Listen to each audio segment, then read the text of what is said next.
नमस्कार दोस्तों, the exam hacker channel में आपका स्वागत है। दोस्तों, हम लोग यूपी पीसीएस 2019 के एथिक्स के जो क्वेश्चंस हैं उसको हम लोग डिस्कस कर रहे हैं। तो आज की इस वीडियो लेक्चर में हम लोग देख लेते हैं कौन सा प्रश्न को डिस्कस करने वाले हैं। तो आज का प्रश्न है दोस्तों, discuss and evaluate the relevance of the following in the context of civil service: integrity, impartiality, objectivity, non partnership. देखो, चार जो यहाँ पे वैल्यूज दिए हैं, इंटीग्रिटी, इम्पार्शलिटी, ऑब्जेक्टिविटी और नॉन पार्टनरशिप, ये चारों को आपको डिस्कस करने हैं और इनका जो कंटेक्स्ट है, रिलेवेंस है सिविल सर्विस में, उसको आपको बताने हैं। तो यहाँ पे बता दूं दोस्तों, जो सिविल सर्विस की ये चारों ही बहुत ही महत्वपूर्ण वैल्यूज हैं। ठीक है, इंटीग्रिटी, इम्पार्शलिटी, ऑब्जेक्टिविटी और नॉन पार्टनरशिप। ये 12 नंबर पूछा है आपसे, 200 वर्ड में आपको लिखना है। ठीक है, इसका मतलब आप 50-50 वर्ड एक एक क्वेश्चन को, एक एक जो टॉपिक है उसमें आप 50-50 वर्ड में लिखोगे। तो सबसे पहले हम देख लेते हैं इंटीग्रिटी होती क्या है। इंटीग्रिटी को अखंडता भी बोलते हैं। ठीक है, तो इंटीग्रिटी का मतलब है यहाँ पे कि आप जो सोचते हो, जैसे इंडिविजुअल है तो इंटीग्रल तभी बोला जाएगा जो इंडिविजुअल की जो थॉट प्रोसेस है और उनका जो बिहेवियर है और उनका एक्शन है, ये तीनों सेम हो। ठीक है, जो आदमी सोच रहा है, जो उसका बिहेवियर है, जो शो कर रहा है और जो कर रहा है, यदि तीनों सेम होगी तो हमारी कहलाएगी इंटीग्रिटी। लेकिन यहाँ पे इंटीग्रिटी में और कुछ एडिशन है। मान लो यहाँ पे एग्जाम्पल तौर पर आप देखोगे कि यदि कोई बंदा है, वो सोच रहा है कि चोरी करूँगा और वो चोरी करने जैसा बिहेव भी कर रहा है और चोरी कर भी रहा है, तो क्या इंटीग्रल बंदा कहलाएगा, यानी इंटीग्रिटी है उस बंदे में? बिल्कुल भी नहीं, क्योंकि इंटीग्रिटी इसके अलावा भी क्या होती है, हाईएस्ट जो स्ट्रॉन्ग मॉरल प्रिंसिपल होते हैं वो भी होनी चाहिए। यानी गुड वैल्यूज़ प्लस जो गुड वैल्यूज़ हैं उनके थॉट में होनी चाहिए, उनके बिहेवियर में और एक्शन में। यदि ऐसी होती हैं तो वो बंदा इंटीग्रिटी कहलाता है या इंटीग्रल बंदा कहलाता है। तो having strong moral value and quality of being honest in thought, action, और ये प्राइवेट लाइफ और पब्लिक लाइफ तीनों में यदि ऑनेस्टी होती है तो हमारा इंटीग्रल बंदा कहलाता है। जैसे एग्जांपल तौर पे आप देखोगे तो मान लो बंदे के पास ऑनेस्टी है, और ऑनेस्टी क्या है, ऑनेस्टी वो पब्लिक लाइफ में भी कर रहा है और प्राइवेट लाइफ में भी कर रहा है, और उनके दिमाग में भी कुछ ऐसा नहीं है कि करप्शन करने की सोच रहा है। तो उनके थॉट प्रोसेस में भी ऑनेस्टी है, पब्लिक लाइफ में भी ऑनेस्टी है, वो ऑफिस में जा रहा है वो भी ऑनेस्टी से काम कर रहा है, और प्राइवेट लाइफ में भी ऑनेस्टी है, चीटिंग नहीं कर रहा है किसी के साथ, तो बंदा इंटीग्रल कहलाएगा, इंटीग्रिटी उसमें है। ठीक है, तो ये रहा इंटीग्रिटी। अब इनका रिलेवेंस देख लेते हैं। इंटीग्रिटी का रिलेवेंस पब्लिक सर्वेंट में क्या होती है। देखो, आप जो सोच रहे हो वही करोगे और आपके पास स्ट्रॉन्ग मॉरल वैल्यूज़ भी हैं, तो आप ये क्या है, ट्रस्ट वर्दी हो सोसाइटी के लिए। सोसाइटी आप पे विश्वास करेगी क्योंकि आपकी वर्ड की एक वैल्यूज़ होगी। आप जो बोल रहे हो वही एक्शन करोगे, क्योंकि आप इंटीग्रल बंदे हो, इंटीग्रिटी वाले हो, तो क्या होगी, एक ट्रस्ट वर्दी सोसाइटी भी होगी और इंस्टीट्यूशन भी आप पे भरोसा करेगा। तो सबसे पहली बात है ट्रस्ट वर्दी। और दूसरा है, देखो, सेल्फ कॉन्फिडेंस आएंगे, क्योंकि आप में जो आपके जो थॉट और एक्शन में डिफरेंसेस नहीं होंगे, कन्फ्लिक्ट नहीं होंगे। यानी कि आप जो सोच रहे हो वही करोगे, ऐसा नहीं कि आप सोच रहे हो करोगे कुछ, तो थॉट में क्या डिफरेंसेस आएंगे, तो आपका सेल्फ कॉन्फिडेंस नहीं आएगा और मेंटल पीस नहीं आएगा। लेकिन इंटीग्रल जो इंटीग्रिटी वाले जो बंदे होते हैं वो क्या होते हैं, थॉट और एक्शन दोनों सेम होता है, तो सेल्फ कॉन्फिडेंस पाते हैं और मेंटल पीस भी होता है इंडिविजुअल का। ठीक है, फिर देखो, इंटीग्रिटी हेल्प करती है प्राइवेट और पब्लिक प्रोफेशनल लाइफ में वर्क इफिशिएंसी के लिए, क्योंकि देखो, आप मेंटल यदि पीस हो, आप जो सोच रहे हो वही करोगे, तो क्या होगा, वहाँ पे इफ़िशियंसी ज़्यादा आएगी। कन्फ्लिक्ट आपके जो वैल्यूज़ हैं उसमें कन्फ्लिक्ट नहीं आएंगे, तो वर्क इफ़िशियंसी बढ़ जाएगी। तो इसलिए इंटीग्रिटी का बहुत ही ज़रूरी है, क्या बोलते हैं, सिविल सर्वेंट के लिए या पब्लिक सर्विस के लिए। तो एक बार फिर देख लेते हैं इंटीग्रिटी होती क्या है।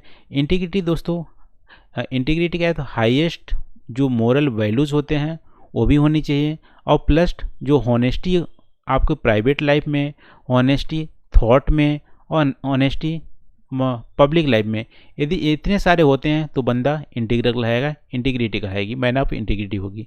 ठीक है, और इनका रिलेवेंस अभी हम लोग देख लिए कि मेंटल पीस के लिए और ट्रस्टवर्दी समझती है, यदि इंटीग्रिटी होती है तो सोसाइटी और इंस्टीट्यूशन भी, इतने सारे रिलेवेंस है। अब दूसरा जो पूछा है दोस्तों, इम्पार्शलिटी। इम्पार्शलिटी का मतलब है यहाँ पे कि जो आप डिसीजन लोगे, ठीक है, वो अनबायस्ड होंगे और पब्लिक इंटरेस्ट में होंगे और ऑब्जेक्टिव डिसीजन होंगे। तो ये सारे जो होंगे कंडीशन उसको बोलते हैं इम्पार्शलिटी। आप भेदभाव नहीं कर रहे हो, ठीक है। तो इम्पार्शलिटी क्या प्रोवाइड करती है? जस्टिस प्रोवाइड करती है। मान लो आप सोसाइटी में आप सोसाइटी में हो और दो बंदे के बीच में कन्फ्लिक्ट होती है, तो आप यदि इम्पार्शलिटी कोई पार्शलिटी नहीं करते हो, आप एक डिसीजन देते हो तो एक जस्टिस प्रोवाइड करते हो, ठीक है। यदि मान लो आप पार्शलिटी करते हो, किसी के साथ भेदभाव करते हो और जो बंदा गलत है उसको भी आप सही दर्शा देते हो, तो वहाँ पे जस्टिस नहीं होगा। यदि जस्टिस नहीं होगा सोसाइटी में, फिर कन्फ्लिक्ट और बढ़ेंगे। तो इम्पार्शलिटी क्या कराता है? प्रोवाइड जस्टिस कराता है। और जस्टिस जो होता है दोस्तों, गुड गवर्नेंस का की होता है, सबसे मेन पॉइंट होता है। यदि मान लो किसी सोसाइटी में जस्टिस नहीं है तो वहाँ पे जो कन्फ्लिक्ट बहुत ज़्यादा होंगे, या किसी भी एडमिनिस्ट्रेशन में जस्टिस नहीं है तो गुड गवर्नेंस नहीं होंगे। तो गुड गवर्नेंस के लिए की क्या है? जस्टिस। और जस्टिस तभी आएगी जब इम्पार्शलिटी करोगे, आप भेदभाव नहीं करोगे। जैसे पब्लिक सर्वेंट यदि हो, तो मान लो फ्रेंड है और कोई दूसरा बंदा है, दोनों वर्क ऑर्डर चाहते हैं, एक कॉन्ट्रैक्ट मिला है उसको चाहते हैं, तो आप यदि पार्शलिटी दिखा के फ्रेंड को यदि वर्क ऑर्डर दे दोगे तो यहाँ पे क्या होगा? भेदभाव होगा, इनजस्टिस होगा दूसरे बंदे के साथ। यदि इनजस्टिस होगा तो गुड गवर्नेंस के अगेंस्ट में है, ठीक है। तो without justice society and institution can not sustain. तो इम्पार्शलिटी क्या है? दो टाइप की होती है, public and private impartiality. Public servant को दोनों ही इम्पार्शलिटी मेंटेन करनी चाहिए, अपने प्रोफेशनल लाइफ में भी और पब्लिक लाइफ में भी। घर में भी कभी भेदभाव नहीं करनी चाहिए और पब्लिक लाइफ में भी भेदभाव नहीं करनी चाहिए। देखो इनका जो इम्पोर्टेंस है इम्पार्शलिटी का, देखो अपहोल्डिंग द कॉन्स्टिट्यूशन वैल्यू। देखो कॉन्स्टिट्यूशन वैल्यू क्या है? इक्वलिटी ऑफ लॉ है, सोशल पॉलिटिकल इकोनॉमिक इक्वलिटी दी गई है। यदि आप इम्पार्शलिटी नहीं रहोगे तो जो कॉन्स्टिट्यूशन जो वैल्यूज हैं उसको कैसे आप होल्ड करोगे, ठीक है। तो इसके लिए ज़रूरत है। फिर देखो इफेक्टिव यूटिलाइजेशन ऑफ मनी के लिए ज़रूरी है। ऐसा नहीं कि फ्रेंड को आप कॉन्ट्रैक्ट दे रहे हो क्योंकि आपका फ्रेंड है, तो हो सकता है वो करप्शन करे, अच्छे से काम नहीं करे, तो पब्लिक मनी का वहाँ पे यूटिलाइजेशन नहीं होगा। तो इम्पार्शलिटी क्या है? इफेक्टिव जो यूटिलाइजेशन है मनी का उसके लिए ज़रूरी है। फिर देखो करप्शन को प्रिवेंट करने के लिए इम्पार्शलिटी ज़रूरी है और सोशल वेलफेयर के लिए इम्पार्शलिटी ज़रूरी है, क्योंकि इससे क्या होंगे? न्यूट्रलिटी, सोशल जो वेलफेयर होगी उससे, जैसे मान लो पब्लिक यूटिलाइजेशन ऑफ मनी अच्छे से होंगी, सोशल वेलफेयर होगा। जिसको जो चाहिए, मान लो गरीब है, गरीब को राशन कार्ड चाहिए, तो आप यदि गरीब को राशन कार्ड ना देके रिच पर्सन को राशन कार्ड दे रहे हो क्योंकि रिच पर्सन आपका फ्रेंड है, तो यहाँ पे पार्शलिटी हो जाएगी। तो सोशल वेलफेयर के लिए इम्पार्शलिटी जरूरी है, ठीक है। लेकिन यहाँ पे आप ध्यान देने वाली बात है कि इम्पार्शलिटी का मतलब बिल्कुल नहीं है कि न्यूट्रलिटी। न्यूट्रलिटी का मतलब है कि पुअर और रिच में बिल्कुल भी डिफरेंस नहीं करना, लेकिन इम्पार्शलिटी का मतलब है पुअर को आप सहयोग करना, वेलफेयर करना, ठीक है। तो यहाँ पे न्यूट्रलिटी से आप कन्फ्यूजन नहीं होना कि न्यूट्रलिटी का मतलब है कि यहाँ पे बिल्कुल भी अंतर नहीं करना, लेकिन इम्पार्शलिटी का मतलब है कि पुअर के वेलफेयर के लिए अंतर करना, डिफरेंसेस करना और कॉन्स्टिट्यूशन के जो रूल्स हैं उसके अकॉर्डिंग चलना। तेरा दोस्तों इम्पार्शलिटी। अब तीसरा देख लेते हैं, ऑब्जेक्टिविटी।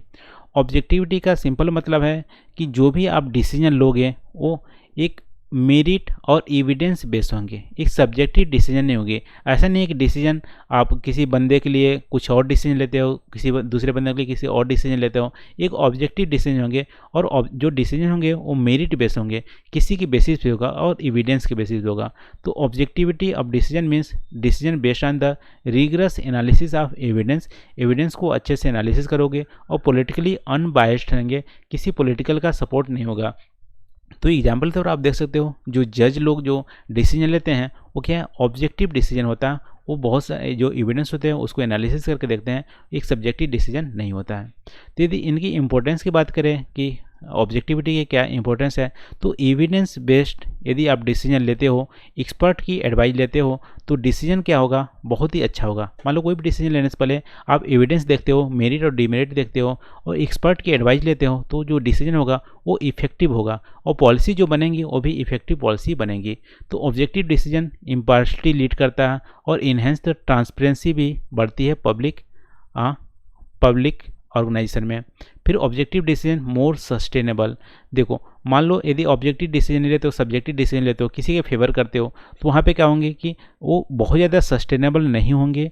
तो ऑब्जेक्टिव डिसीजन क्या हो, सस्टेनेबल होती हैं बोथ प्राइवेट लाइफ में और सोसाइटी में भी।